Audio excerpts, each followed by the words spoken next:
Rachael Miller, and I am here to talk about my two beautiful angel babies, both Matthias and Butterfly. We lost Butterfly in 2015 to a blighted ovum miscarriage, and we lost Matthias last year in 2020 in February to a silent miscarriage. So my first loss was Butterfly.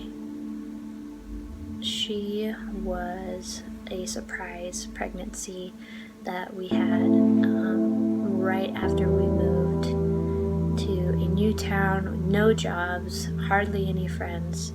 We found out we were pregnant, and it was very scary and exciting. I always have thought of our first baby as a girl, and we have called her Butterfly because we never actually got to see her on the ultrasound because we had a type of miscarriage called a blighted ovum. You may have a fertilized egg, but it never develops into an embryo. A lot of the time when you go into the ultrasound, the screen will just show an empty gestational sac and no baby inside. And that's what happened to us with our first loss. We had already started building a identity for ourselves as new parents, especially me as a new mom. My sister-in-law had a couple babies, and I was excited to have some cousins starting in our side of the family. So going through that was just devastating. We obviously never got to see the baby because of the type of miscarriage we had, but it was still a very terrible loss for us both. Just to have had these dreams and things that we had hoped for just come crashing down as soon as we went into that ultrasound room. In fall of 2019, we decided that we would try again and see if we could get pregnant and have a baby by the time my husband was graduated. We actually did get pregnant fairly quickly. I was kind of surprised how quickly it happened. I took a positive pregnancy test in the morning of December 2019 on the 16th, and that same day I started spotting and bleeding a little too heavily that I thought the baby couldn't have survived. Fast forward a few months, I had been having a lot of health issues. I was feeling tired and moody all the time and just all around terrible.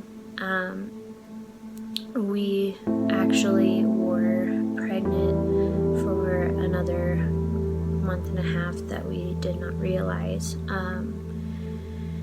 And on February 27th, I was on a writer's retreat with my mom and miscarried again. But this time, instead of a blighted ovum miscarriage, this miscarriage resulted in a perfectly intact little boy, which we named Matthias Bruce. He was beautiful. He had just the most tiny, perfect little hands and toes, and he had my husband's nose. He was just the most beautiful baby we had ever seen. Some of the hardest parts for us have been just feeling like our hope has been dashed to pieces and been a waste of time to hope for and get excited for things that end up in loss. And I just know that deep feeling of grief that comes with feeling so much joy before you feel so much devastation, and that's been really difficult to navigate through. I also just really struggle feeling like we will never get past this point in our lives, and that I will always have to wait to have our rainbow baby and watch our friends and family and people we know go on to have healthy pregnancies while we are left with empty arms. It's very difficult to feel like you're being left behind. Something I would like to tell anyone who's gone through miscarriage or stillbirth or any sort of pregnancy loss is just, it's not your fault. I know, especially with my first miscarriage, that I really blamed myself for a lot of what happened. I tried to look for reasons or ways that I had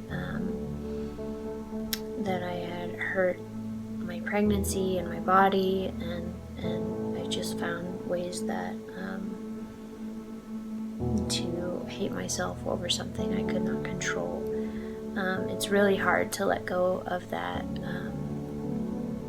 pain and that feeling that you need to blame something or someone, and oftentimes we turn it in on ourselves. You are definitely not alone. There are a lot of us out there, unfortunately, but also fortunately, we are very